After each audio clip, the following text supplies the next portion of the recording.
Bagaimana kabarnya hari ini?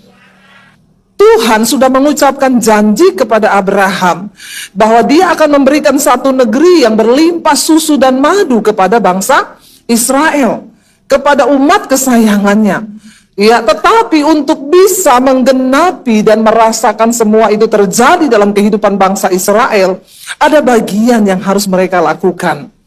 Ada hal yang harus mereka kerjakan. Tuhan melakukan bagiannya dengan mengucapkan janjinya. Dan saudara percaya janji Tuhan itu ya dan amin, murni dan teruji, terbukti, dan pasti terjadi. Tapi ada berapa banyak anak Tuhan yang berkata, saya nggak mengalami itu Bu, janji Tuhan. Saya hidup lama Bu, tapi saya buktinya begini-begini saja. Saya tidak pernah mengalami terobosan. Saya nggak pernah mengalami yang namanya janji Tuhan itu dalam hidup saya. Saudara, kalau kita berkata demikian berarti ada sesuatu yang salah di hidup kita. Ada sesuatu yang salah dan harus kita perbaiki. Membawa bangsa Israel keluar dari tanah perbudakan di Mesir, ya, menuju ke tanah perjanjian itu hanya membutuhkan waktu 10 hari. Mereka berjalan kaki dan bisa sampai. Tetapi apa yang menyebabkan mereka terputar sampai 40 tahun? Bagi Tuhan, mengeluarkan Israel dari Mesir dan membawa mereka ke tanah perjanjian, itu hal yang mudah. Tapi yang menjadi sulit adalah mengeluarkan Mesir dari otaknya Israel, mengeluarkan Mesir dari cara berpikir mereka, mengeluarkan Mesir dari sikap hati mereka, itu tidak mudah. Dan itu harus bangsa Israel sendiri yang melakukan. Ada begitu banyak hal yang ada di dalam benak kita yang seringkali membuat janji Tuhan itu tidak bisa terjadi. Ketidakpercayaan, ya. Betapa besarnya tantangan di depan kita ketika mereka hendak berjalan keluar, saudara. Ya, mereka mengalami banyak tantangan besar. Ya, ada dua hal terbesar yang secara mungkin logika manusia itu tidak bisa terjadi dan memang nggak bisa dilakukan dengan kekuatan manusia. Yaitu apa? Melewati laut berau di depan mereka. Itu secara manusia mereka tidak bisa menyeberang. Di depan ada laut yang begitu besar, di belakang ada tentara Firaun yang akan membunuh mereka. Maju kena, mundur pun kena. Tapi ketika Tuhan turut bekerja, apa yang mustahil bagi manusia, itu sanggup Tuhan lakukan. Laut itu terbelah. Ketika mereka berjalan hendak memasuki tanah Kanaan, ya, sebentar lagi masuk, mereka harus menyeberangi sungai Yordan.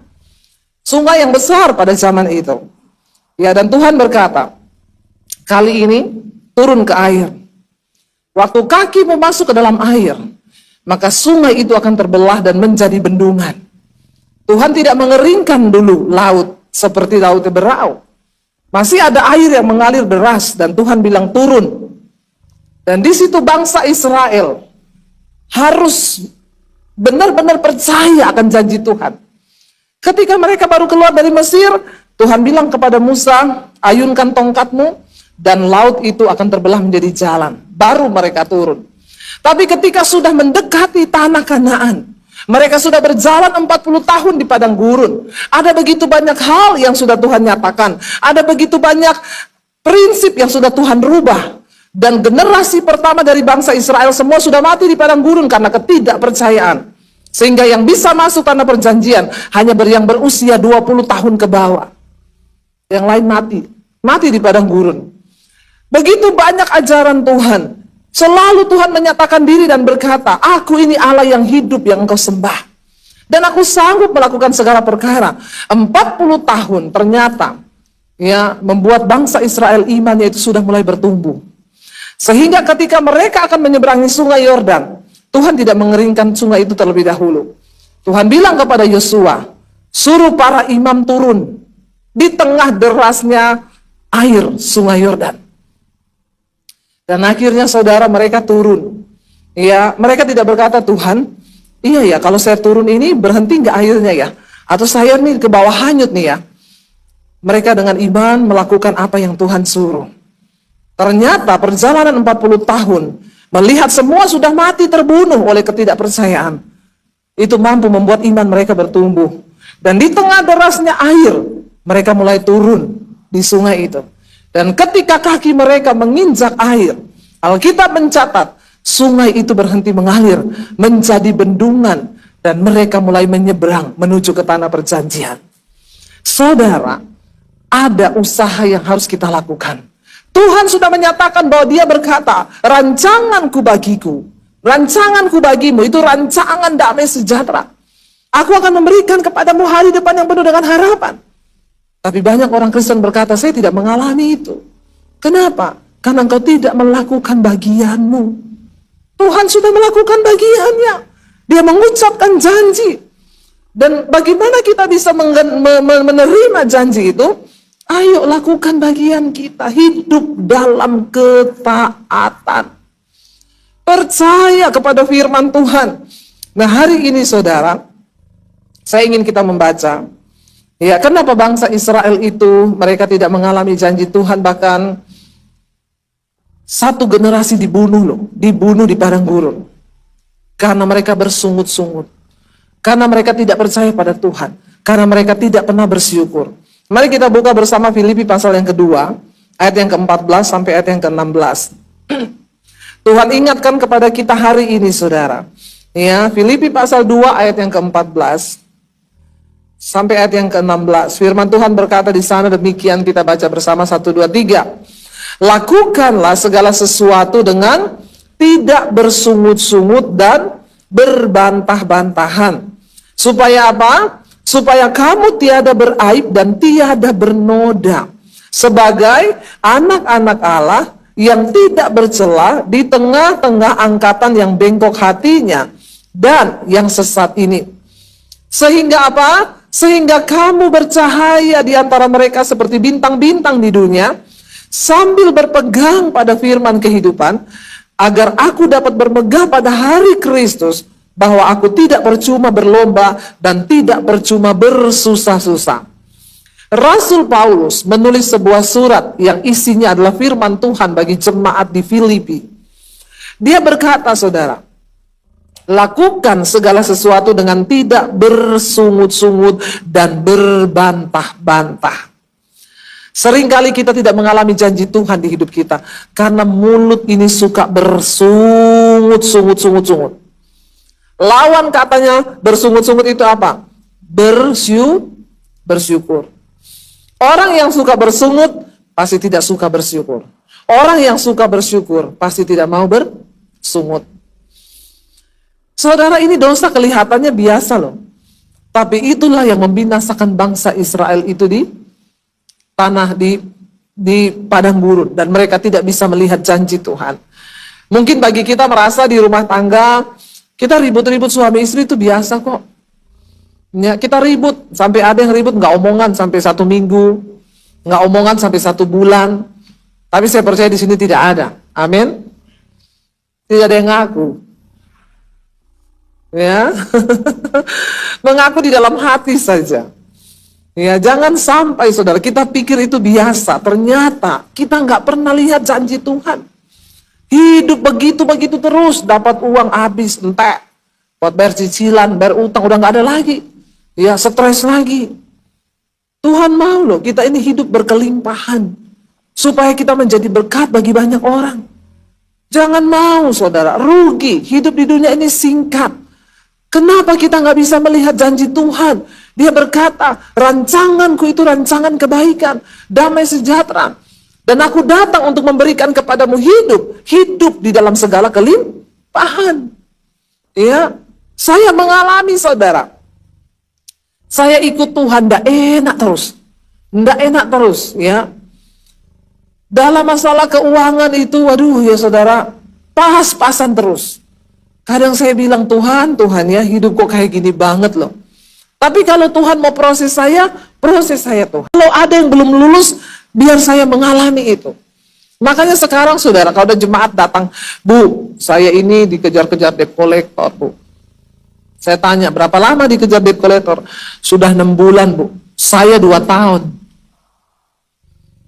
2 tahun. Dan Tuhan izinkan. Saya bukan gak mau bayar utang. Ya, saya mau bayar cicilan rumah, gak ada duit. Saya gesek kredit card untuk ambil tunainya karena saya pikir rumah itu lebih penting. Saya nggak tahu saudara, bunga berbunga, Makanya nggak bisa bayar, nggak usah gaya-gayaan pakai kredit card. Gesek.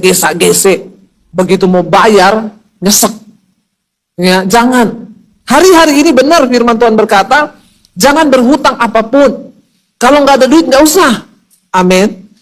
Ya, supaya hidup kita ini bijaksana, ya kurang-kurangilah hal-hal yang membuat jantung itu berpacu dengan cepat. Makanya banyak orang sakit jantung. Ya, dua hal yang membuat jantung berpacu dengan cepat, jatuh cinta dan jatuh tempo. Ya, maka jangan saudara. Ya, kurang-kurangi itu cicilan. Nggak usah karena gaya hidup semua mau dituruti, apalagi dengan sosial media sekarang. Buka Instagram lihat orang healing, jalan-jalan ke luar negeri kemana kita kepengen. Ya, hidupnya pas-pasan, kepengen banding-bandingkan dengan orang lain. Nggak usah, jalani hidup seadanya, seperlunya. Ingat loh, jangan kebanyakan gaya. Karena hukum fisika berkata, tekanan itu berbanding lurus dengan gaya. Artinya, semakin banyak gayamu, maka semakin banyak. Bilang kanan kirimu, jangan banyak gaya. Nanti banyak tekanan. Itu hukum fisika, itu benar. Dan itu Alkitabiah, ya. Gaya, tekanan berbanding lurus dengan gaya. Makin banyak gayamu, makin banyak tekanan hidupmu. Saya melihat banyak orang jatuh, saudara. Sehingga mereka jangankan bersyukur. Kenapa kita ini nggak bisa bersyukur? Karena masalah-masalah yang datang dalam hidup kita itu masalah-masalah yang terjadi karena kebodohan kita. Sudah cukup, mari kita punya hikmat, baca Alkitab. Sehingga kita ini bisa menjadi orang yang berhikmat, takut akan Tuhan. Ketika kita hidup takut Tuhan, maka berkat Tuhan itu mengalir. Yusuf seorang yang disertai Tuhan. Dimanapun dia berada, tangan Tuhan menyertainya. Sehingga apapun yang dikerjakannya, Tuhan membuat itu berhasil. Karena dia disertai Tuhan. Waktu dia dijual sama keluarganya, saudara, orang yang selalu bersyukur, itu Tuhan bisa mengubah kutuk menjadi berkat. Tantangan menjadi sebuah pembelajaran. Dan tidak ada yang mustahil bagi Tuhan. Ketika Yusuf dirancangkan kejahatan oleh keluarganya, dia dibuang. Mereka buang dia ke sumur, mereka bilang biar mati. Jadi orang kok sombong, ceritakan mimpinya kepada kita, bahwa bulir-bulir gandum kita, menghormati bulir-bulir gandumnya, bahwa dia itu akan menjadi seorang yang lebih terhormat dari kita. Gaya nih anak. Dan memang mereka itu cemburu kepada Yusuf karena Yakub sangat mengasihi Yusuf. Akhirnya mereka buang dia ke sumur. Mereka bilang, mati lu sekalian. Lalu mereka ambil jubahnya, mereka sembelih domba, dikasih darah-darahnya di jubah. Mereka pulang ngomong ke bapaknya Yakub, anakmu diterkam binatang buas. Kami hanya menemukan jubahnya, sudah berlumuran darah. Jahat nggak keluarga kayak begitu? Ada, saudara. Dan di Alkitab dicatat, memang suatu saat keluarga sendiri pun bisa mengkhianati kita. Ya, bisa. Tapi jangan kepahitan, jangan marah. Lihatlah semua itu dengan ucapan syukur bahwa Tuhan itu turut bekerja mendatangkan kebaikan. Yusuf nggak pahit hati, dia jalani semua itu. Lalu saudaranya bilang gini, kalau kita buang dia ke sumur, dia cuma mati. Terus kita nggak dapat apa-apa. Mending kita jual dia jadi budak, supaya kita dapat duit. Jahat nggak? Lebih jahat lagi, keluarga sendiri dijual. Ada memang yang begitu, dan itu akan terjadi. Akhirnya mereka jual Yusuf. Mereka dapat uang, lalu sampailah Yusuf ke Mesir, menjadi budak di rumah Potifar. Yusuf seorang yang tidak pernah bersungut, dia selalu bersyukur karena dia tahu bahwa rencana Tuhan itu besar bagi hidupnya. Dia bersyukur, ya, tidak dicatat di dalam Alkitab. Mungkin dia menangis, dia sakit hati atau apa, enggak. Alkitab tidak mencatat itu, tetapi Alkitab berkata Yusuf tetap setia kepada Tuhan. Dia tidak marah, dia tidak menyalahkan Tuhan. Jangan bersungut-sungut ketika engkau diizinkan, saudara, disakiti, dikecewakan, masalah berat, masalah keuangan, jalani saja bersama Tuhan. Akhirnya singkat cerita, Yusuf di rumah Potifar. Alkitab berkata, hati Potifar sangat percaya kepada Yusuf. Karena Potifar melihat Yusuf seorang yang disertai Tuhan. Potifar tahu Yusuf orang yang takut akan Tuhan. Sehingga Alkitab berkata, dia memberi kepercayaan atas hartanya, rumahnya, semua yang dia miliki ke tangan Yusuf, kecuali istrinya sendiri, yaitu tante Potifar. Karena itu istrinya. Dia bilang, Yusuf, semua dalam kuasamu. Aku melihat apa yang kau lakukan dengan tanganmu, diberkati Tuhan. Orang itu kalau banyak bersyukur, dia bikin apa-apa itu diberkati Tuhan. Amin.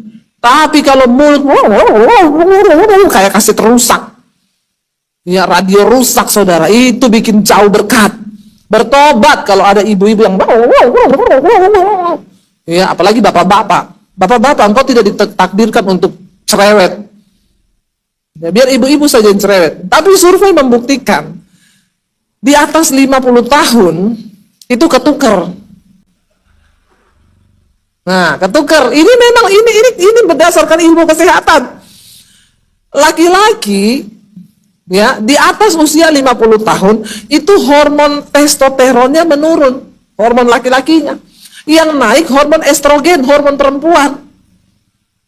Nah, di usia 50 tahun itu bapak-bapak tuh jadi sensi.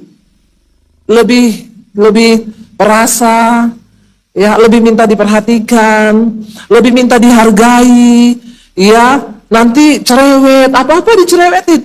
Nah, perempuan itu ketukar. Setelah dia menopause di usia 50 tahun, hormon estrogennya itu turun, hormon wanitanya. Hormon testosteronnya, hormon laki-lakinya naik. Wanita semakin perkasa di atas umur 50. Saya bayangkan saya bagaimana ya? Di atas 50 ya saya. Ini saya umur 40 sudah perkasa. Ketawa. Menertawakan saya, ya. Jangan menertawakan hamba Tuhan. Lah suami saya orang Solo, memang dari dulu sudah feminin. Ya, orang Solo. Tapi Tuhan menyertai kita, say. Nggak usah takut. Tuhan bikin hormon kita normal. Nggak usah ketukar. Dan ini perlu disiasati. Makanya banyak pertengkaran terjadi itu di usia atas 50. Tidak cerai sih, karena kan udah tua. Nggak cerai, tapi perang dingin. Nggak usah angkat tangan. Nggak usah, saya tahu muka-mukanya di sini yang perang dingin. Saya bisa lihat dari sini ya, di kepala saudara ada asap. Ya, itu terjadi. Makanya saya juga hari-hari ini banyak terima konseling. Oh Bu, benar saya dengar khotbah ibu itu. Ya benar Bu, suami saya di atas 50 cerewet minta ampun. Apa-apa itu minta diatur. Ya, apa-apa itu sensi. Nah, kebalik istrinya jadi perkasa. Apa sih cuma kayak gitu juga dibawa perasaan. Biasa aja keles. Waduh saudara. Ini tidak ketemu. Makanya kita perlu firman Tuhan. Firman Tuhan. Ya. Kata orang begini, masalah dalam rumah tangga itu sih sebenarnya bukan keuangan nomor satu. Nada bicara itu yang nomor satu. Biar tidak ada uang, kalau nada bicaranya halus kayak orang Solo, aman rumah tangga. Ya, tapi walaupun ada uang, kalau nada bicara kayak saya orang Sulawesi, ribut terus di rumah tangga. Ya, makanya suami saya selalu bilang, saya belajar ngomong Jowo. Piye? Nada belakangnya turun. Orang Solo. Orang Sulawesi saya. Kalau ngomong nada belakangnya susah saudara, susah. Ya, saya ngomong nada belakang naik, dia nada belakang turun. Tapi saya mau belajar. Ya, jadi kadang-kadang ayo kita makan. Jangan lama-lama ke gereja nanti terlambat. Lama-lama saya sih yang gondok ya. Kayaknya aku tidak bisa mengekspresikan ya perasaan saya. Tapi itu terjadi saudara. Mari kita ini sama-sama saling memberi kekuatan. Supaya apa? Kita ini nggak bersungut-sungut dan berbantah-bantah. Ya, yang di dalam rumah sudah mulai perang dingin, di atas 50 tahun, bertobat. Supaya engkau lihat anak cucumu hidup diberkati Tuhan. Ya, Kalau sudah tua itu, ya ayo temukan alasan untuk kita mencintai pasangan kita. Pasti ada, ya. Di mobil berduaan, saling pegangan tangan kayak dulu pacaran. Amin. Yang amin hanya sedikit. Berarti banyak yang mulai tawar. Banyak yang mulai perang dingin. Ayo, Alkitab bilang, saudara. Oke, dunia kedokteran bisa berkata begitu, tapi Alkitab bilang orang-orang yang hidup takut akan Tuhan, mereka itu seumpama burung Raja Wali. Ya, masa muda mereka itu seperti burung Raja Wali, diperbaharui senantiasa. Kita imani itu. Kenapa? Karena ada firman di dalam diri kita. Ayo, jangan berbantah-bantah dan jangan bersungut-sungut. Nanti kayak bangsa Israel 40 tahun putar hidup gak diberkati, putar terus. Anak cucu gak diberkati, kita lihat seperti itu. Jangan, saudara. Tuhan sudah mengucapkan janji. Bagaimana kita bisa menggenapinya? Ayo kita hidup menggenapi firman Tuhan. Jangan bersungut-sungut, jangan berbantah-bantah. Ayat ini serius memperingatkan, saudara. Dikatakan janganlah engkau berbantah-bantah. Lakukan segala sesuatu dengan tidak berbantah-bantah dan bersungut-sungut, supaya kamu tiada beraib dan tiada bernoda. Ternyata yang bisa membuat aib dalam hidup kita ini, yang bisa membuat noda, bukan hanya percabulan, perselingkuhan, tetapi Alkitab mencatat dosa bersungut-sungut dan berbantah-bantah itu bisa menjadi aib yang akan membuat kita tidak selamat waktu Tuhan datang. Katakan amin, ya. Sehingga dikatakan di sana supaya kamu tiada beraib dan tiada bernoda sebagai apa? Anak-anak Allah yang tidak bercela di tengah-tengah angkatan yang bengkok hatinya dan yang sesat ini. Kita ini ada di tengah angkatan yang bengkok hati dan sesat. Makanya kitalah yang harus menjadi terang. Orang tua, kita belajar mengucap syukur. Suami istri banyak-banyak mengucap syukur, berdua, gandeng tangan, ya, sama-sama. Yang penting dalam hidup pernikahan itu bukan pret-wet, tapi after-wet. Ya, yang muda-muda itu, ya kalau mau menikah foto pret-wet, di tebing-tebing, di jurang-jurang. Satu di bawah, satu di gunung, di tebing. Pegangan tangan, ada ombak menerpa, pegangannya kenceng. Begitu nikah, dijorokin. Ya, afterward, jatuh lu kalau mau jatuh. Jangan. Ya, ingat akan kasih mula-mula. Ya, bahwa Tuhan itu yang sudah menyatukan kita. Makanya saya selalu bilang, jangan membangun pernikahan dengan atas dasar cinta. Anak-anak muda dengar ya. Karena cinta itu pret. Ya, cinta itu pret. Ya, jatuh cinta, semua rasa coklat. Dek, cinta tak selamanya indah, Dek. Nikah makan tuh cinta. Cinta itu cuma bertahan paling lama 5 tahun. Kalau cinta habis, sudah habis juga semuanya. Kenapa? Karena cinta itu cenderung menuntut.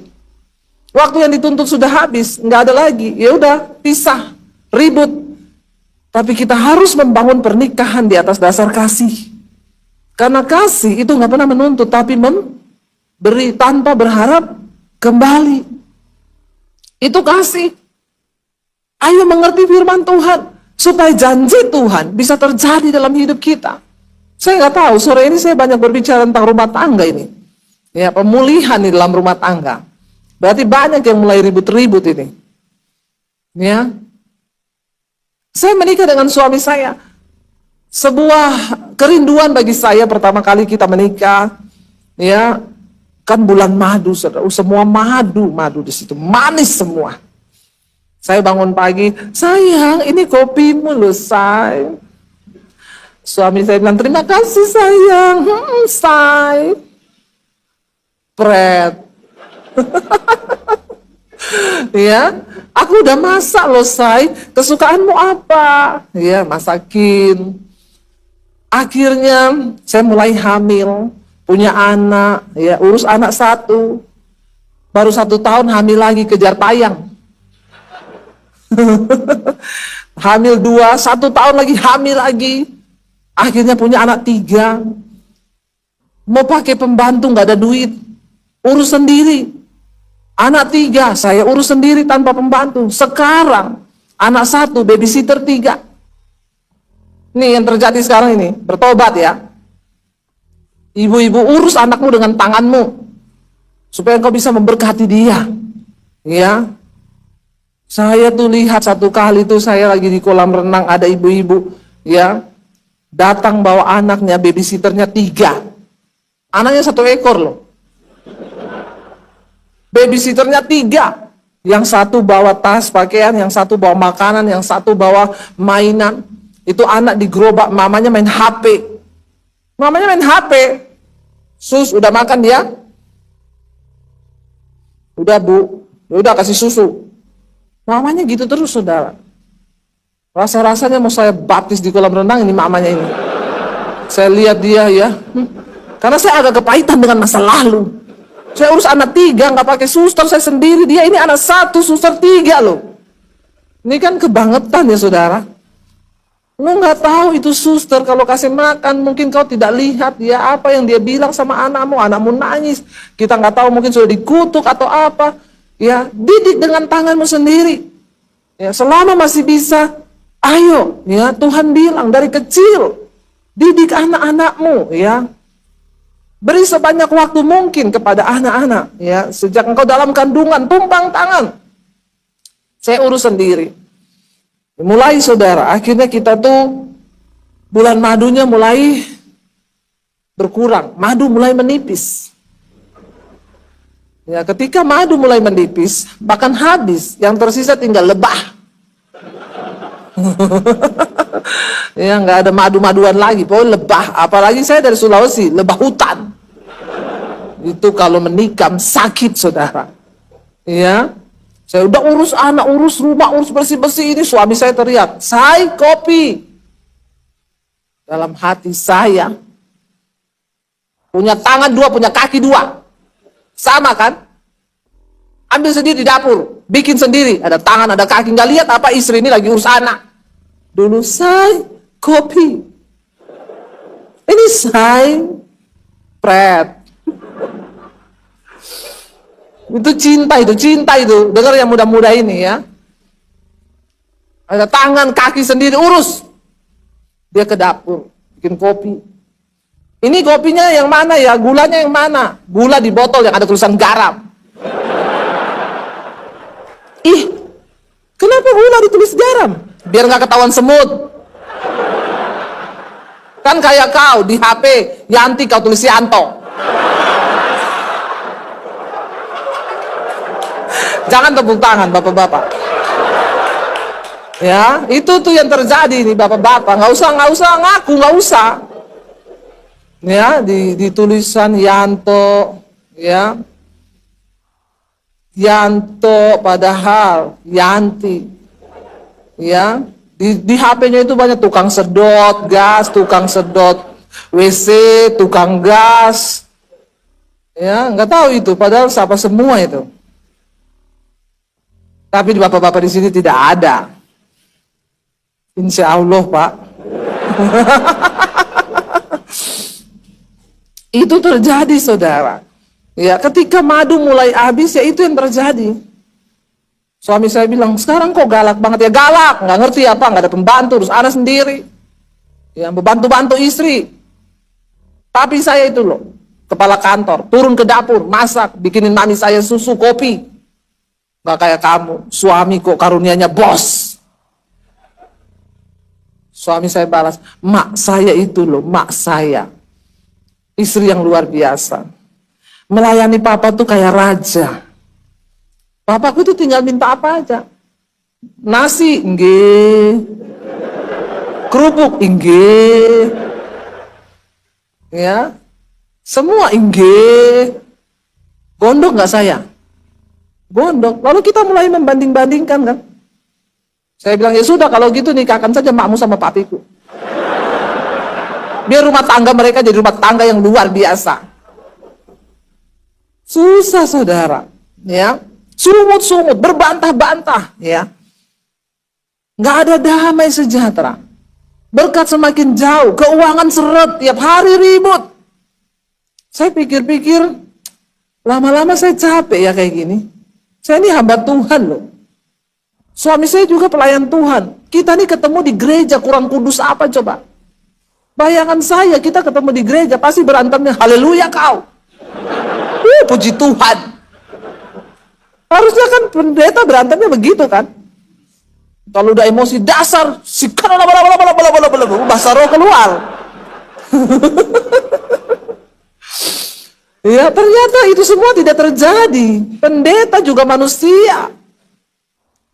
Saya emosi, dia emosi. Saya bilang, Tuhan gak bisa kayak begini Tuhan. Tuhan tuh gak bakal berkati rumah tangga kita ini ribut-ribut terus.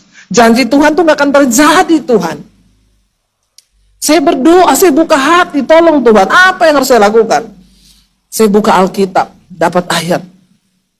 Segala sesuatu yang kau lakukan, entah itu dengan perbuatan, dengan perkataan, lakukanlah itu seolah-olah untuk Tuhan dan bukan untuk manusia. Terpukul saya, saudara. Berarti kalau suami saya minta bikin kopi, saya harus bikin untuk Tuhan. Dia teriak, "Say kopi." Saya ke dapur. Saya ambil krim, saya ambil kopi, saya kasih air panas, saya aduk. Untuk Tuhan. Harus yang terbaik, saudara, untuk Tuhan loh. Ya, kalau untuk suami dalam keadaan panas, kasih sianida sedikit. Mati kau.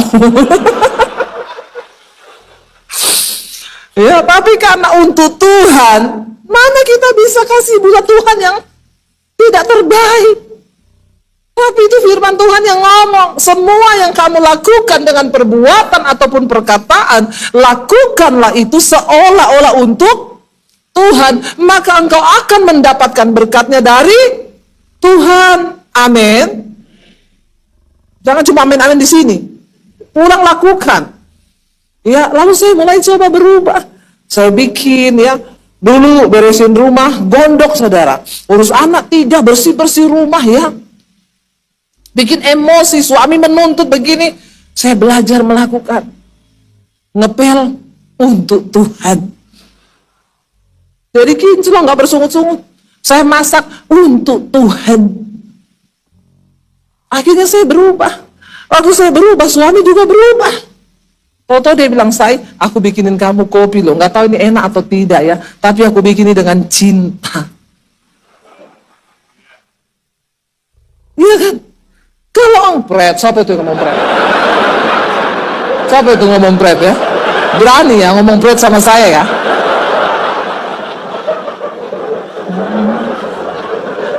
Jangan meniru-niru saya ya. Awas loh, kalau keluar firman terkutuk lah. Saya tahu dia bilang cinta tadi itu pret. Ya.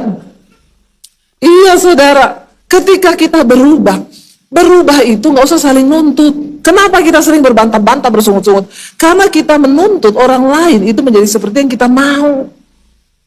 Kita menuntut suami seperti yang kita mau, kita tuntut istri. Kenapa orang bersungut-sungut dan berbantah-bantah? Karena dia tidak memperoleh apa yang dia inginkan. Tidak terpenuhi apa yang dia mau di hatinya, makanya dia bersungut. Tapi coba engkau mulai rubah. Aku nggak akan menuntut Tuhan, tapi aku akan coba memberi yang terbaik. Amin. Dan saya tanpa menyadari suami saya berubah. Dia bikinin saya kopi, ya dia mulai belajar juga bantu-bantu di rumah, dia mulai belajar melakukan segala kewajibannya, ya, dan sehingga kami mulai berubah. Kami mulai saling memperlengkapi satu dengan lainnya.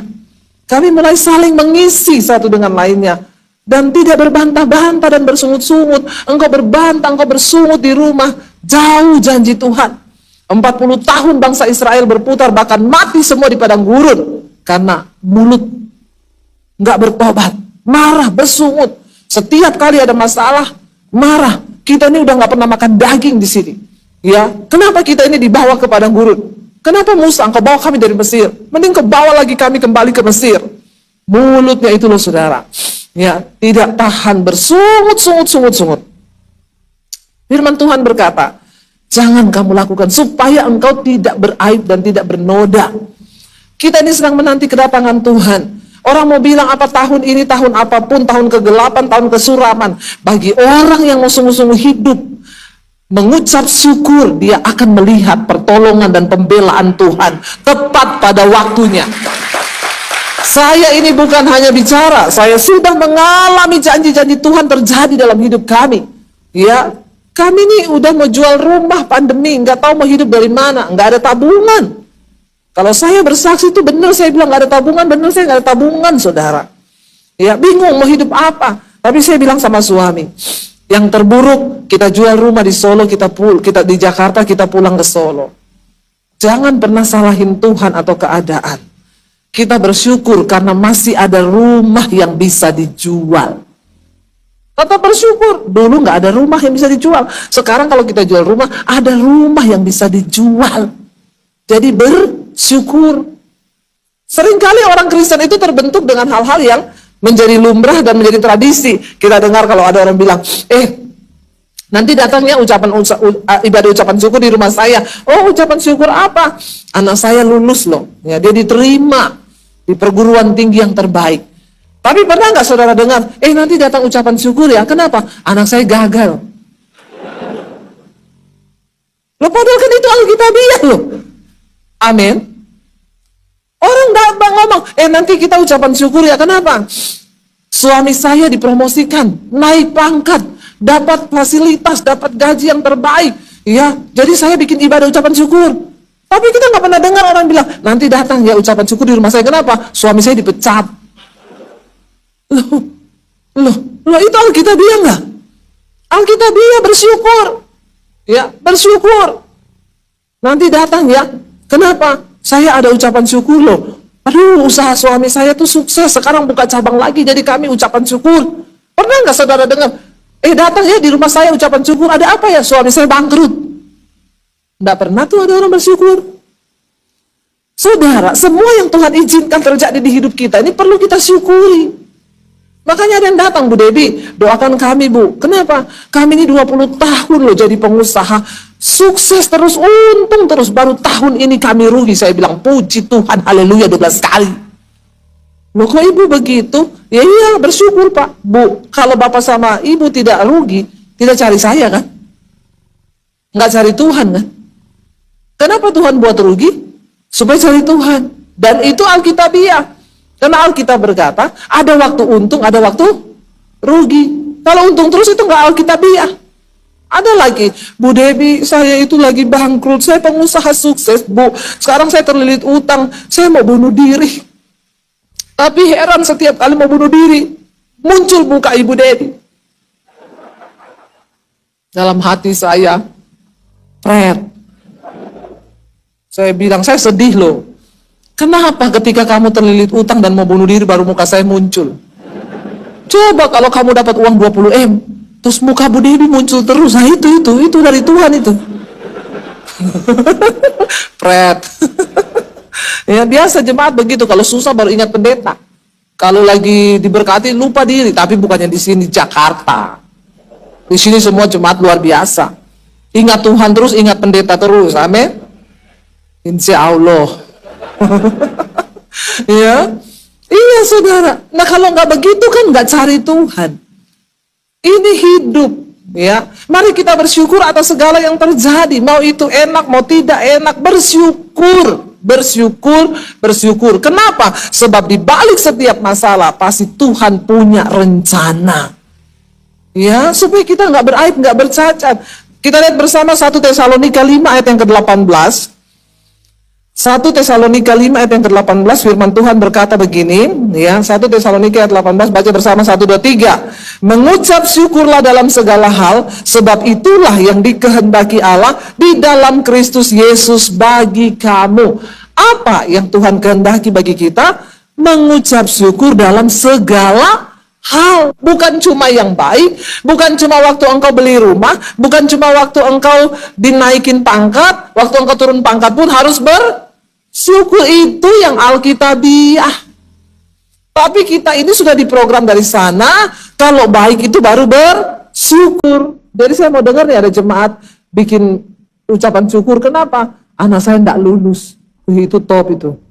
Itu Tuhan pada itu ucapan syukur malam itu, mungkin langsung datang Tuhan kiamat dunia. Karena ada jemaat bersyukur kalau anaknya gagal, kalau ada sesuatu yang tidak baik. Kita belajar mengerti kehendak Tuhan. Dan ucapan syukur ya dapat mengubah saudara. Apa yang namanya kutuk bisa menjadi berkat. Dan saya sudah melihat Tuhan itu bekerja. Saya bukan cuma bisa khotbah. Ya, saya tadi sore menyaksikan bagaimana Tuhan mengubahkan dan memberi berkat bagi kami.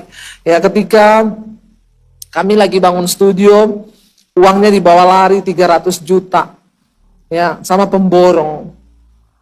Akhirnya saya menyalahkan suami, dia yang cari pemborong. Kenapa kamu itu cari pemborong gini. Ya, ribut kami terus tiap hari, berbantah-bantah, bersungut-sungut. Tidak ada damai sejahtera. Lalu saya WA, saya telepon terus dia, balikin uang saya 300 juta. Awas kamu gak balikin. Saya perkarakan dihukum kamu. Saya punya banyak kenalan polisi. Tidak damai sejahtera, hati saya kacau. Ya, tiap hari saya salahkan suami, kami juga ribut. Aduh, gak ada damai sejahtera, saudara. Namanya orang ditipu, cenderung bersyukur atau bersungut? Pasti bersungut. Cari siapa yang bisa disalahkan. Cari kambing hitam, itulah manusia. Akhirnya, satu kali saya itu merasa sudah tidak benar nih saya ini. Udah nggak bisa doa, nggak bisa nyanyi, ini sudah setan ini di dalam hati saya nih. Saya itu berdoa, Tuhan, kenapa Tuhan? Kenapa Engkau izinkan ini terjadi? Saya salah apa Tuhan? Saya ini melayani Tuhan loh. Uang itu juga uang kita dapat untuk bangun studio buat kita pelayanan. Kenapa Tuhan izinkan ditipu? Tuhan tuh jawab, kamu kalau ada orang konseling, lalu dia ngomong, Bu, saya ditipu orang 1M. Jawabanmu apa? Saya bilang, Pak, lupakan. Uang gampang dicari, tapi damai sejahtera dan sukacita itu produk surgawi yang tidak bisa Bapak biarkan hilang gara-gara uang. Itu saya merenung. Lalu Roh Kudus ngomong, sekarang kamu mengalami. Bisa nggak kamu lakukan seperti yang sering kali kamu khotbahkan dan kamu omongin kepada jemaat? Saya bilang, Tuhan, saya ngomong begitu sama jemaat karena dia duitnya banyak, Tuhan. Ditipu 1M masih ada 10M. Nah saya ini uangnya pas-pasan 300 juta ditipu, bagaimana bisa? Tuhan bilang, nggak usah bikin alasan. Kamu mau taat nggak? Nggak usah bersungut, nggak usah berbantah-bantah. Lepaskan pengampunan, lupakan. Saya nangis. Ya Tuhan, saya mau belajar. Sekarang WA dia. Bilang kamu itu melepaskan pengampunan. Saya chat dia di WA. Sekalian curcol. Curhat colongan. Kamu tahu nggak? Saya kepahitan sama kamu. Saya jengkel sama kamu. Kamu tuh kalau nggak bertobat, terkutuk kau. Bertobat kau, ya. Kamu tuh jangan hidup begini. Saya kecewa, saya marah sama kamu. Saya curhat panjang habis itu. Tapi hari ini Tuhan tegur saya. Dan Tuhan suruh saya lepaskan pengampunan. Jadi, mulai hari ini saya lepaskan pengampunan pada kamu. Saya nggak marah lagi. Saya mau kirim, Roh Kudus ngomong, tulis lagi di bawah. Dan mulai hari ini saya tidak akan tanya perihal uang itu. Saya bilang, kalau itu tunggu dulu Tuhan. Ya, sorry loh. Urusan uang ini serius ini. Kan lumayan dia bayar sambil mencicil juga kan enggak apa-apa. 300 juta banyak loh saudara. Banyak enggak? Banyak, beli kerupuk dapat 1 RW ya. Saya bilang, enggak Tuhan, kalau itu enggak. Kamu berarti enggak mengampuni tulus kalau kamu enggak ketik bahwa kamu melupakan uang itu. Sekarang kamu ngomong mengampuni, besok kamu WA dia, mana uangnya? Balikin. Lah sama aja setan lagi, balik lagi, akarnya nggak dicabut. Masa sampai kayak gitu Tuhan, tulis. Akhirnya saya tambah, dan mulai hari ini sambil bercucuran air mata. Berat saudara, tidak mudah. Dan mulai hari ini saya lupakan perihal uang itu. Saya tidak akan tanya lagi, biarlah kamu berurusan dengan Tuhan. Tapi saya nggak tambahin, terkutuk kau. Enggak. Sudah mengampuni, kata-katanya udah halus. Saya kirim. Saya nangis. Besoknya setan bilang, tanya duitnya udah ada belum? Saya berdoa dalam nama Yesus. Enggak, saya enggak mau. Sudah selesai, sudah. Saya sudah putus dihubungkan dengan dia. Saya udah nggak mungkin lagi WA kan, sudah saya katakan seperti itu. Sekarang saya hanya tinggal berurusan dengan diri saya kan. Melupakan, mengampuni itu nggak gampang. Itu kayak bangsa Israel suruh masuk ke dalam air yang lagi dalam. Masuk kamu. Bisa nggak kamu bertindak dengan iman? Saudara, hari-hari itu saya sedang DP mobil, saya sudah bayar 10 juta. Itu mobil harganya 300-an. Tiba-tiba ada yang telepon, Bu Debbie, saya minta maaf ya, Ibu jangan tersinggung ya. Kenapa? Tuhan suruh saya beliin Ibu mobil. Kok enggak wow ya? Enggak wow ya? Wow. Dan itu saya harusnya masih bayar 300 lebih, orang saya baru DP 10 juta loh. Ya, minta maaf loh, bayangkan mau ngasih mobil aja minta maaf. Biasanya yang minta maaf begitu kan orang mau utang. Ya, maaf Bu, maaf. Ya, saya mau pinjam uang, itu minta maaf, ini Bu, maaf ya, jangan tersinggung. Saya suruh Tuhan memberkati Ibu mobil. Wah, saya itu nangis, saudara. Tuhan itu ya, benar-benar ya, kalau dia suruh engkau melangkah, itu air yang deras, stop, ada jalan di tengah-tengah air itu. Wow, uang yang harusnya 300 juta saya bayar buat bayar mobil, nggak jadi. Bukan berhenti sampai di situ. Ya, tiba-tiba saya dapat WA, Bu Debbie, saya diberkati Tuhan dengan khotbah Ibu di YouTube. Saya bertobat, saya nangis di kamar saya dipulihkan Tuhan, Bu. Bahkan rumah tangga saya dipulihkan, Bu. Saya gini. Jadi, Bu, itu Ibu harus tetap siaran di studio Ibu. Studio Ibu harus bagus. Ibu sekarang lagi ada proyek apa dengan studio? Saya mau menabur. Saya bilang, oh iya puji Tuhan Bu. Iya, memang saya sudah lagi bangun studio. Saya beli satu rumah, khusus saya jadiin satu studio dan kantor DBTV di Jakarta. Terus berapa Bu habisnya? Saya langsung bilang, enggak usah Bu, saya itu bayarnya menyicil kok, sesuai apa yang tukang kerjakan. Bu, please ya, Ibu foto proposal yang dari tukang, habisnya biaya itu berapa buat studio. Dalam hati saya, belum tahu dia. Ini kalau saya foto beneran, emang lu mau kasih? Kenapa? Totalnya 850 juta. Emang beneran di saat pandemi begini siapa yang mau keluarin duit? Dia paksa saya, Bu fotoin, saya nggak gubris 3 hari. Akhirnya dia telepon, Bu tolong ya, saya nggak kenal orang ini. Tolong ya Ibu foto kirim ke saya aja Bu. Saya bilang sama suami, dia pikir 100-200 juta ini, 850 juta. Suami saya bilang, ya kalau dia minta gitu fotoin aja lah daripada telepon-telepon. Saya foto, saya kirim. Dia bilang, minta nomor rekeningnya Bu. Dia kirim bukti transfer 1 M. Saudara, ini saya bukan berhalusinasi ya. Ini saya bersaksi demi nama Tuhan ya. Soalnya ada jemaat yang gini, tuh pendeta, kayaknya dongeng. Makanya engkau nggak pernah ngalami mujizat Tuhan. Karena bagimu semua mujizat itu dongeng. Ada loh orang-orang Kristen yang tidak percaya mujizat. Hari ini yang Tuhan minta dari saudara dan saya, koyakkan hatimu di hadapan Tuhan dan bilang, Tuhan kami ini berdosa, kami mau hidup dalam kekudusan, kami mau hidup di dalam perkenanan, kami mau koyakkan hati kami hari ini. Lihat hidup kami Tuhan, apa yang belum berkenan. Kita perlu mengoyakkan hati saudara, untuk engkau memperoleh perkenanan Tuhan. Sebab dikatakan di sana, sebab Tuhan itu, berbaliklah kepada Tuhan, koyakkan hatimu dan berbaliklah kepada Tuhan Allahmu, sebab Ia pengasih dan penyayang, panjang sabar dan berlimpah kasih setia, dan Ia menyesal akan penghukumannya. Tuhan itu Tuhan yang maha mengasihi dan penyayang. Dia sebenarnya bukan Tuhan yang mau menghukum umatnya, tetapi seringkali penghukuman harus dilakukan karena Dia Allah yang tidak bisa mengingkari firman-Nya. Karena Dia sudah berkata bahwa upah dosa itu ada. Dan memang firman Tuhan berkata itu. Jadi saudara, ya supaya Tuhan itu menyesal dengan apa yang sudah dirancangkannya, dikatakan mari kita koyakkan hati kita, berbalik kepada Tuhan, sebab Dia Allah yang penyayang dan kasih setianya itu kekal bagi kita. Tuhan itu juga tidak rela melihat kita hidup dalam penderitaan. Tapi seringkali Tuhan juga tidak bisa berbuat apa-apa, karena Dia menciptakan kita dengan kehendak bebas, dan Dia nggak bisa paksa kita. Jelas firman-Nya berkata, aku membentangkan di hadapanmu 2 jalan, ada berkat, ada kutuk. Kalau engkau mendengarkan firman-Ku dan bertindak hati-hati sesuai dengan semua yang tertulis, maka engkau akan mengalami rancangan berkat itu. Tapi kalau engkau meneko-neko bikin jalan sendiri, dengan caramu sendiri, dengan egomu sendiri, kedaginganmu sendiri, maka engkau juga akan mengalami rancangan yang tidak baik itu. Ketika ketika bangsa itu bertobat, berbalik, saudara, dikatakan siapa tahu, ya ayat yang ke-14, siapa tahu mungkin ia mau berbalik dan menyesal dan ditinggalkannya berkat. Tuhan bisa mengubah keputusannya. Ingat ketika Tuhan akan menghukum Sodom dan Gomora, Abraham berkata, Tuhan, apakah engkau akan menghancurkan kota itu bersama-sama orang benar dan orang fasik di dalamnya? Tuhan bilang, kalau ada 50 orang benar, aku tidak akan menghancurkan kota itu. Dicari, tidak ada.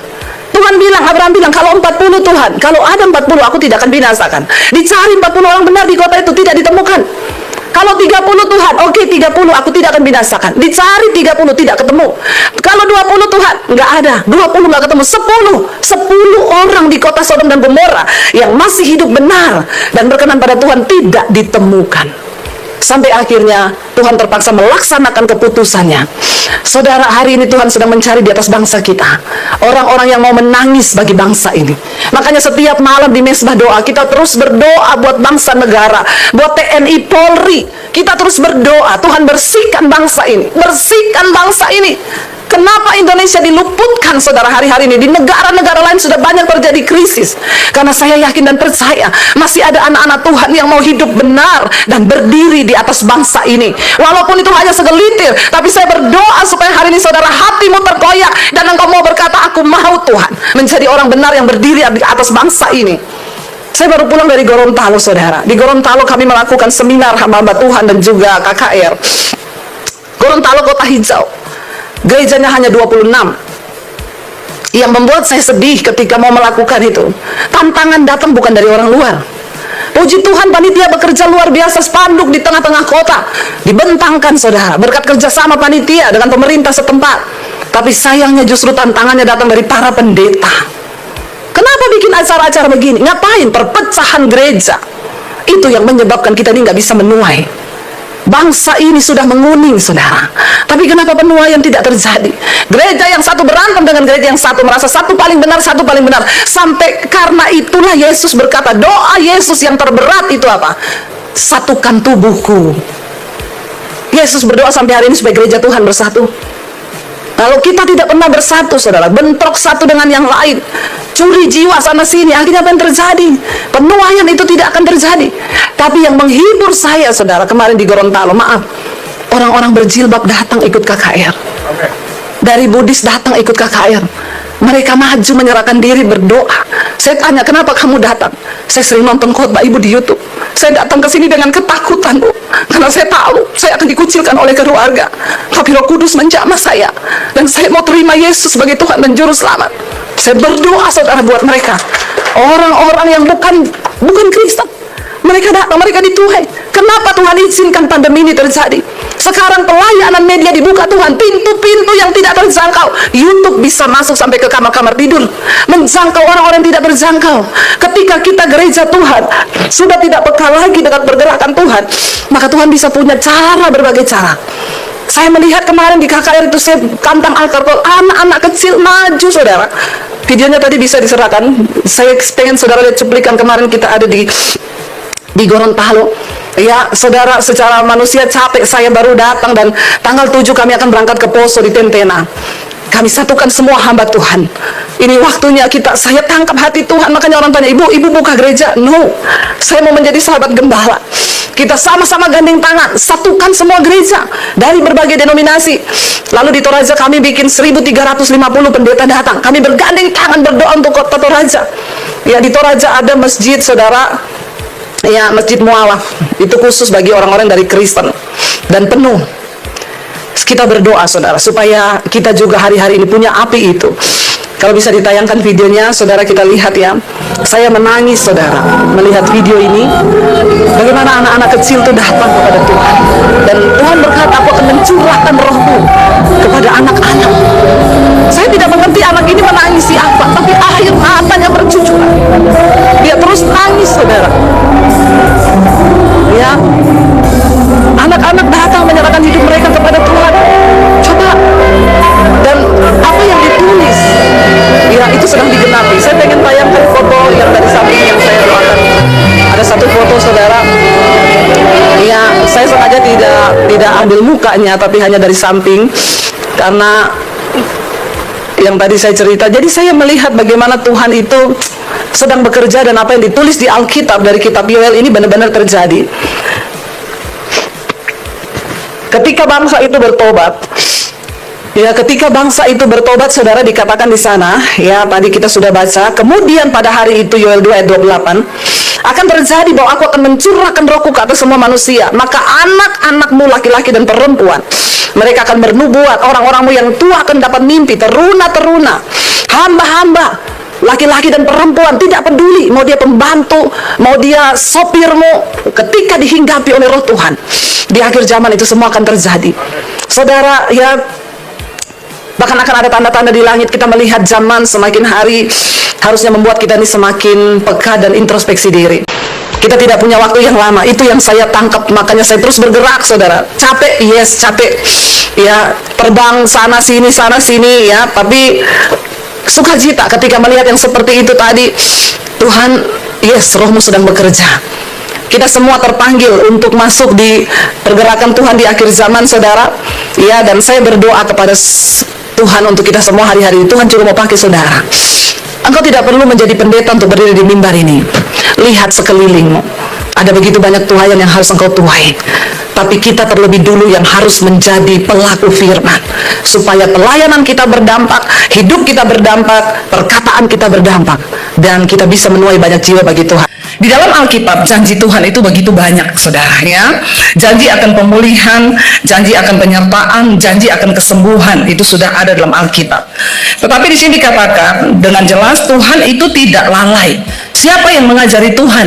Ya, Ayub berkata, siapa yang dapat mengajari dia? Dia yang menciptakan segala sesuatunya. Tuhan tidak pernah lalai menepati janjinya, sekalipun ada orang yang seringkali menganggap Tuhan itu lalai. Saudara pernah nggak menganggap Tuhan itu lalai? Jangan buru-buru jawab. Sok tahu deh, ya. Jangan buru-buru jawab, tapi renungkan dulu, ya. Renungkan dulu, nggak usah langsung cepat-cepat. Saudara pernah nggak menganggap Tuhan itu lalai? Yang pernah angkat tangan, mulai terbuka ini, ya. Yang pernah menganggap Tuhan lalai, angkat tangan. Saya pernah menganggap Tuhan itu lalai. Saudara di sini semua enggak pernah? Kalau saudara nggak pernah anggap Tuhan lalai, pulang aja. Saudara semua sudah penghuni sorga. Saya pernah mengaku Tuhan itu lalai. Saya pernah menganggap. Alkitab berkata Tuhan nggak pernah lalai. Sekalipun banyak orang yang sering menganggap dia lalai, ya. Contoh, bagaimana kita menganggap Tuhan itu lalai? Saya tuh banyak dapat telepon, banyak dapat ya WA, banyak orang konseling, Bu. Ya, suami saya begini-begini, rumah tangga saya begini-begini, bisnis saya begini-begini. Saya bilang berdoa. Jawabannya apa? Saya sudah berdoa puluhan tahun. Buktinya apa? Saya sudah cari Tuhan. Saya sudah melayani. Saya sudah bayar persembahan. Saya sudah berpuluhan. Kalau kita menyatakan semua kebenaran kita, halo, berarti itu kita anggap siapa yang lalai? Jawab. Amin. Ya, pernah nggak kita menganggap Tuhan lalai? Sering. Ya, dulu ketika saya dalam penderitaan, saya bilang sama suami saya, Tuhan itu ada apa enggak? Itu lebih parah lagi. Kalau Tuhan itu ada, kenapa kita begini sampai sekarang? Kayaknya kebenaran itu nggak pernah muncul. Kita menderita terus, kita coba hidup benar, tapi kita menderita. Itu saudara nggak menganggap Tuhan lalai dengan begitu? Kita seringkali menganggap Tuhan itu lalai. Aku sudah berdoa loh, aku sudah begini, tapi apa hidupku? Walaupun itu saudara tidak terbersit ngomong dari mulutmu, hanya terbersit di dalam hatimu. Pernah saudara terbersit begitu? Jawab jujur. Sering. Nggak usah ngomong pernah, jawab aja sering. Iya enggak? Ya, saya tuh heran, Bu, anak saya. Ya, sekarang dia memberontak, dia pacaran dengan orang yang tidak seiman. Saya tegur, dia marah. Padahal, Bu, kurang apa saya, Bu? Ya, saya tuh sudah berdoa buat dia, saya kasih firman, saya tiap hari menyerahkan dia ke dalam tangan Tuhan. Tapi kenyataannya, berapa banyak kali saudara kita tuh merasa bahwa memang seringkali tidak terlontar dari mulut kita, tapi dari sikap kita. Kenapa ada orang menganggap Tuhan lalai? Karena yang terjadi dalam hidup kita tidak sesuai dengan ekspektasi kita. Ya, Pak, ya. Orang itu menganggap Tuhan lalai karena dia berpikir, ya yang saya pikirin itu nggak gitu. Ya, saya banyak menerima hari ini, Bu. Saya itu dengar khotbahnya Ibu ya, saya berusaha berubah, Bu. Saya berbisnis nggak pakai cara-cara lama, saya ikuti firman Tuhan loh, Bu. Tapi kenyataannya, Bu, saya menghadapi masalah ini. Kalau saya pakai cara lama saya yang tidak sesuai firman, itu cepat selesainya, Bu. Tapi karena saya menurut sama firman, makanya nggak selesai-selesai. Ya, kalau ada orang berkata begitu, berarti dia berpikir apa? Ya, Tuhan itu berarti janjinya nggak benar. Kenapa itu bisa terjadi? Karena kita semua punya ekspektasi, kita itu semua punya keinginan, dan kalau keinginan itu tidak terjadi sesuai yang kita mau, maka kita menganggap bahwa Tuhan itu lalai. Tuhan lalai. Saudara, percayalah, di hidup kita ini tidak semua akan terjadi sesuai dengan maunya kita. Kalau saudara mau yang terjadi sesuai dengan maumu, ya sudah, kau saja jadi Tuhan. Iya Pak, iya. Ya, di Sulawesi sana ada anak namanya Ungke, saudara. Dia itu kerjaannya petik coklat, dia jemur coklat hasil tanah, cengkeh. Waktu dia jemur panas, dia keluarin semuanya. Begitu udah keluar hujan, dia masukin lagi. Lalu panas lagi, dia berdoa, Tuhan kasih panas, Ungke mau jemur cengkeh. Begitu panas, dia keluarin lagi. 5 menit mendung lagi hujan, dia tarik lagi masuk. 3 kali dia berdoa, Tuhan kasih panas, Ungke mau jemur cengkeh ini. Lalu ketiga kali panas lagi, dia keluarin, habis itu mendung lagi. Terakhir dia keluar di luar, dia lihat ke langit, dia bilang, kalau engkau tidak bisa atur tuh cuaca, engkau turun, Ungke naik ke atas, Ungke yang atur tuh cuaca. Karena dia pikir ya dia apa yang dia mau tuh nggak sesuai dengan yang dia harapkan yang terjadi dalam hidupnya. Kita semua manusia berharap ya semuanya baik, pekerjaan kita baik, anak-anak kita baik, keluarga kita baik. Tapi kan hidup ini kita nggak bisa pegang kendali kan. Yang kita mau belum tentu itu yang Tuhan mau. Amin. Karena itu dikatakan banyak orang menganggap Tuhan itu lalai karena sesuatu terjadi di luar kemauannya. Hidup ini, aduh, saya tuh dengar cerita hari-hari itu ngeri-ngeri, saudara. Ya, saya terima konseling, ya Bu, saya itu mau konseling sama Ibu. Kemarin saya ketemu orang, kenapa? Pusing, Bu. Ya, pusing kenapa? Ngurus kerjaan. Orang yang sama ini saya temuin berapa tahun lalu dalam keadaan yang sama. Waktu itu saya tanya, kenapa kamu pusing? Saya itu beli mesin, Bu, mesin saya nggak jalan. Saya pusing, Bu, orderan saya banyak, tapi mesin nggak jalan, nggak ada hasil, usaha saya nggak jalan, nggak ada pemasukan, pusing. Kita berdoa. Kamu berdua rumah tangga dipulihkan, semuanya jalan, bagus ya, Tuhan pasti memberkati. Yang penting hidup damai bersama, jangan berantem terus. Karena waktu itu mereka berantem terus sampai mau cerai. Akhirnya berdamai, saudara. Ayo berdoa, sertakan Tuhan, berdoa sertakan Tuhan. Karena beli mesin itu dari luar negeri harganya miliar. Ketemu teknisi, kalau teknisinya jahat, dikerjain terus, minta duit terus, nggak selesai. Berdoa, yuk libatkan Tuhan. Berdoa, libatkan Tuhan. Dia hidup rukun bersama, berdoa bersama. Akhirnya Tuhan kasih teknisi bagus, mesinnya jalan. Orderan kebanjiran sampai nggak cukup mesin itu memproduksi semua pesanan. Kemarin saya ketemu, pusing, Bu. Kenapa pusing? Kebanyakan orderan. Saya bilang gini, kamu ingat nggak kemarin kamu ketemu saya berapa bulan lalu, berapa tahun lalu? Saya ketemu kamu, modelnya kamu sama loh. Saya tanya kenapa pusing, Bu? Kenapa? Nggak ada orderan, mesin rusak. Sekarang saya ketemu kamu sama juga. Kenapa? Pusing, Bu. Kenapa? Kebanyakan orderan, pusing, mumet, nggak bisa ditinggal, kerjaan banyak. Terus saya bilang, terus maumu tuh apa? Kamu mau hidup yang seperti apa? Kamu nggak ada orderan, pusing, dikasih orderan banyak juga. Terus maumu tuh apa? Kalau saya jadi malaikat, saya mau tanya, kamu tuh maunya apa? Lo bener nggak, saudara? Nggak ada kerjaan, pusing. Nggak ada orderan, pusing. Dikasih banyak orderan sampai nggak mampu juga tetap. Jadi saudara pilih yang mana? Sama-sama pusing orang itu kan. Dari sini saya tuh semakin belajar, saudara. Ternyata manusia itu, memang manusia itu keinginannya tuh nggak pernah puas. Dan sesungguhnya saya selalu berkata, kita ini hidup mau sekaya apapun, saudara. Yang kita makan ya sehari itu cuma 3 kali tuh kita bisa makan toh. Ada yang makan sehari 12 kali di sini? Anda bukan manusia. Ya, pasti ada jin di dalam tubuhmu. Kita tuh sekaya apapun makan cuma 3 kali. Saya melihat banyak orang hidup di dunia ini, kasihan, saudara. Ya, mereka bekerja siang sampai malam, uangnya aja di rekening puluhan miliar, tapi mereka tuh nggak bahagia.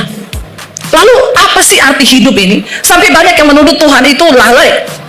Dikasih berkat pusing, nggak dikasih berkat juga pusing. Ya, makanya Alkitab berkata ada orang itu yang aku melihat sebuah kesia-siaan di bawah matahari ini, orang yang diberikan Tuhan harta tapi tidak diberi kuasa untuk menikmatinya. Ini orang yang hidup di bawah kutuk, saudara. Mari kita percaya bahwa Tuhan itu, ya dia menepati janjinya, tetapi banyak orang menganggapnya sebagai sebuah kelalaian. Tetapi dikatakan ia sabar terhadap kamu. Kalau Tuhan tidak sabar, maka sudah mati kita ini semua, benar nggak? Ya, setiap hari ada aja tuntutannya sama Tuhan. Makanya Bapak Ibu, kita ini datang ke gereja malam ini, kita datang, kita mau cari Tuhan, kita ketemu Tuhan. Karena waktu engkau ketemu Tuhan, masalahmu besar, masalahmu kecil, engkau ketemu Tuhan, itu jawaban. Amin. Kita datang ke tempat ini, saudara, bukan hanya mau senang-senang, nyanyi-nyanyi, lompat-lompat. Kalau cuma kayak gitu di diskotik juga bisa. Ya, makanya para pelayan Tuhan benar-benar dituntut hidupmu itu bisa membawa hadirat Tuhan. Baik pemusik, WL, singers, bukan cuma nyanyi. Kalau nyanyi itu di atas lebih bagus nyanyinya. Tapi kita harus berjumpa dengan Tuhan. Kita harus ketemu dengan hadirat Tuhan. Karena hadirat Tuhan itu yang membawa damai, sejahtera, ketenangan di hidup kita. Bahkan kalau kita lihat ayat ini, sebenarnya juga Tuhan sedang berbicara. Ya, firman ini sedang berbicara tentang kedatangan Tuhan, saudara. Ya, tentang hari Tuhan. Kalau saudara baca satu perikop ini tentang hari Tuhan. Banyak orang menganggap bahwa mereka berkata begini, nggak usahlah bicara-bicara kiamat. Buktinya dari zaman dulu sampai zaman sekarang Tuhan nggak datang-datang. Dikatakan banyak orang menganggap Tuhan itu lalai. Dari dulu dia berkata dia akan datang, tapi sampai hari ini dia belum datang. Dan dia berkata, Alkitab ini berkata, Tuhan itu sabar terhadap kita karena dia tidak ingin ada orang yang binasa. Tapi dia masih kasih kesempatan kita ini semua bertobat, supaya waktu dia datang kita dalam keadaan kudus dan layak, siap. Ya, saya tadi malam dengan suami, saudara, kami kebetulan ada satu keperluan sehingga kami harus keluar agak malam. Cari parkiran di dekat nightclub, nggak dapat tempat parkir. Saya bilang sama tukang parkirnya, kok makin malam makin nggak ada parkir di sini? Iya Bu, memang di sini kalau siang sama sore sunyi Bu, tapi kalau malam penuh parkirannya, karena itu ada nightclub. Waktu kita mau cari parkir, ada pemusik gereja yang masuk ke dalam. Nggak tahu, mungkin dia mau main juga di dalam. Jadi hari lain dia main di situ, nanti hari Minggu pelayanan dia main di sini. Ya, dia agak malu ketemu kita, saudara. Tapi bukan itu, saudara. Saya tuh keliling, akhirnya sampai muter tuh parkiran penuh. Ada beberapa nightclub di situ. Sampai saya bilang sama suami saya gini, terdengar musiknya itu dari jalan, dudak. Saya bilang sama suami saya, mereka itu ngapain ya di situ ya? Terus suami saya tuh bilang gini, orang dunia itu kalau ada duit, ya buat apa coba? Ya dia ke situ untuk menikmati hidup, dia pikir untuk, ya dia punya uang. Di situ sekali masuk aja udah bayar ratusan ribu untuk bisa masuk aja. Karena dia orang dunia, dia nggak ngerti kebenaran. Saya bilang sama suami saya, terus mereka tuh ngapain ya? Di situ saya pura-pura lupa, dulu juga saya begitu. Ya, pura-pura lupa, pura-pura amnesia. Tapi memang benar, ya saya juga baru mengerti, bodoh banget ya. Dulu kita merasa di situ itu ada hiburan, ya kita ducek gitu. Terus udah capek pulang. Bahkan sebagian orang datang ke tempat seperti itu tuh karena memang mereka tuh pengen lari dari masalah. Mereka punya banyak pikiran, sumpek, punya banyak masalah, mereka lari, mereka ke situ tuh goyang-goyang, lihat hal-hal yang menarik, ya cewek-cewek yang seksi di situ.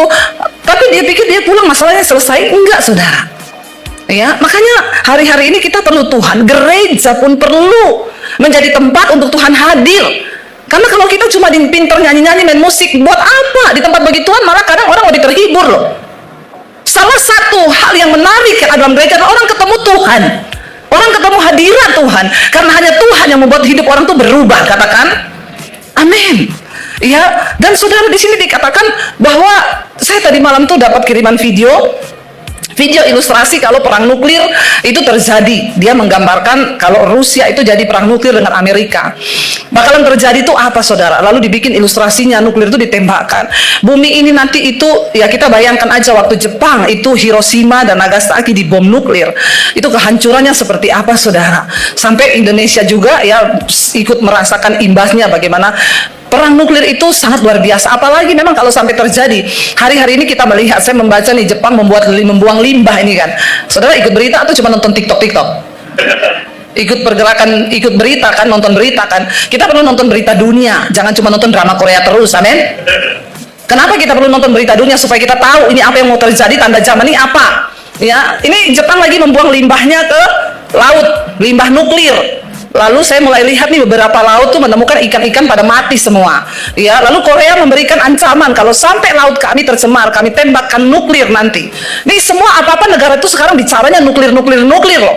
Ya, puji Tuhan Indonesia nggak punya. Kasihan kalau Indonesia bikin nuklir, rakyatnya nggak makan semuanya ya. Ya, nuklirnya Indonesia ini gede loh. Ya, korupsi itu tuh nuklirnya besar itu, saudara. Tapi kita bersyukur loh, ya. Cuma saudara, itu kalau perang nuklir benar-benar terjadi, saya lihat ngeri saudara. Nanti bumi ini dingin, ya. Seluruh bumi ini akan mengalami dingin karena dia ledakan yang begitu hebat. Ya, walaupun mataharinya panas, tapi akan terasa dingin dan banyak orang yang akan mati karena suhu dingin itu. Belum racunnya itu. Ya, tapi ya saya melihat hal itu, ya memang kalau memang sudah mau akhir zaman ya terjadilah. Tapi khotbah-khotbah tentang akhir zaman kayaknya di gereja udah jarang diberitakan ya. Orang cuma disibukkan dengan masalah, kamu tuh harus kuat, kamu tuh harus gini. Hello, kita ini sedang ada di akhir zaman. Ya, mari kita pinggirin dulu masalah kita. Waktu kita tahu kita sedang dipersiapkan menjadi mempelai yang layak untuk masuk di dalam perjamuan kudus anak domba Allah, maka mau atau tidak saudara, berhenti baper, lebay, alay, ya kita harus melihat bahwa kita ini sedang dipersiapkan. Bukan orang sembarangan yang akan masuk surga. Hari demi hari kita ini harus hidup bertanya, Tuhan, apa yang sudah aku lakukan bagi kehendak-Mu? Apa Tuhan? Kita baca saudara ayat yang ke-10, karena itu dikatakan di sana. Jadi Tuhan itu belum menepati janjinya sampai hari ini tentang kedatangannya, karena Dia ingin memberi kesempatan manusia itu berbalik dan bertobat. Tinggalkan dosa, datang kepada Tuhan. Ayat 10 berkata, baca bersama. Tetapi hari Tuhan akan tiba seperti pencuri.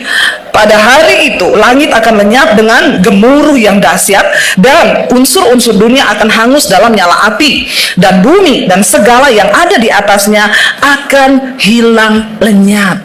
Rumahmu hilang? Hilang. Mobil hilang? Hilang.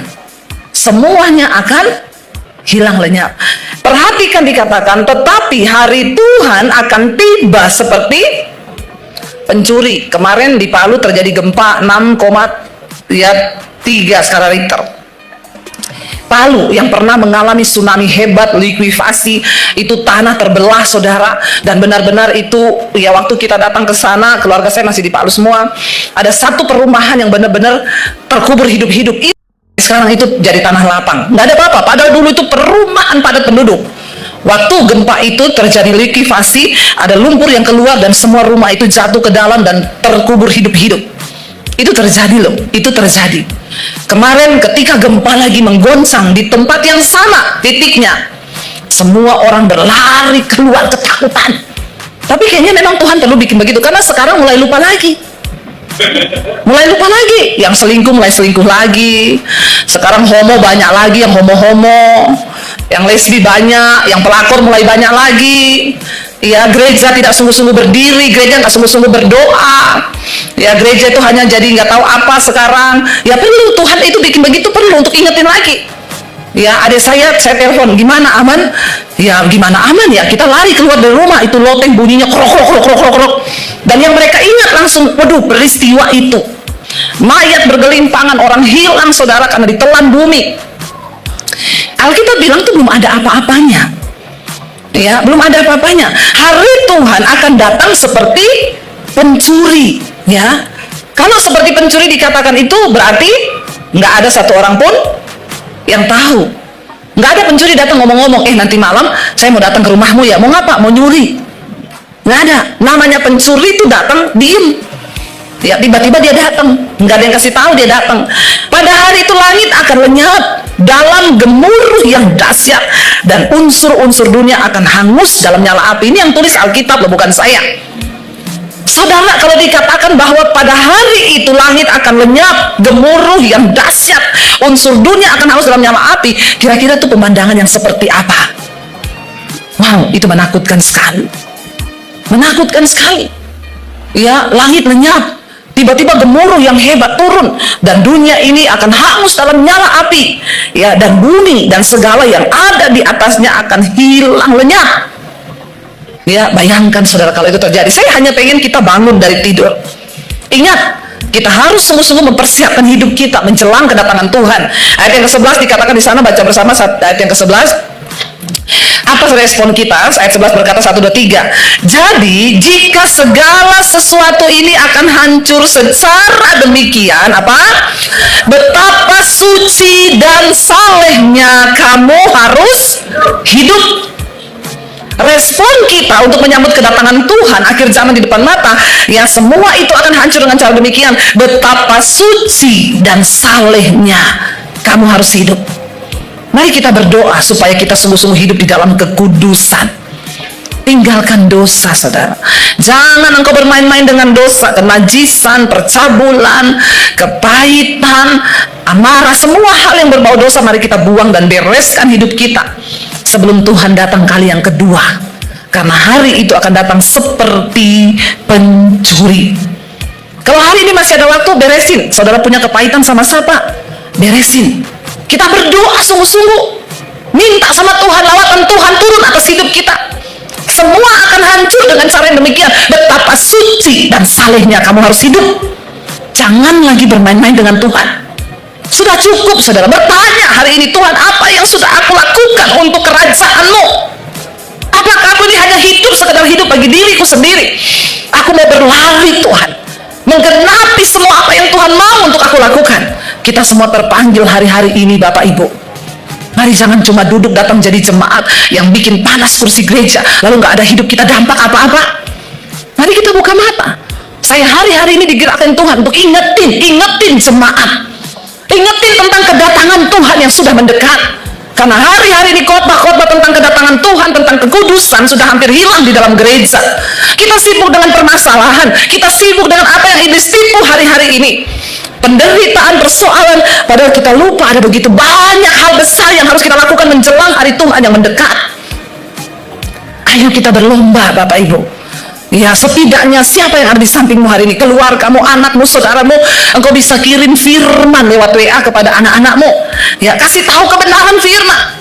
Sampaikan. Hari-hari ini saya banyak melayani orang-orang Kristen, anak-anak yang mereka hancur dalam keluarga, orang tua yang sudah tidak ada harapan. Bu, saya udah angkat tangan dengan anak saya, Bu. Saya nggak bisa apa-apa, saya kerasin dia mau bunuh diri, saya lembutin dia pergi tidur sama pacarnya laki-laki. Saya ini sudah bingung mau ngapain. Ini terjadi, saudara. Dan kita lihat di akhir zaman, iblis menipu begitu banyak manusia. Ya, dan kita ini harus berdiri di atas kebenaran firman Tuhan.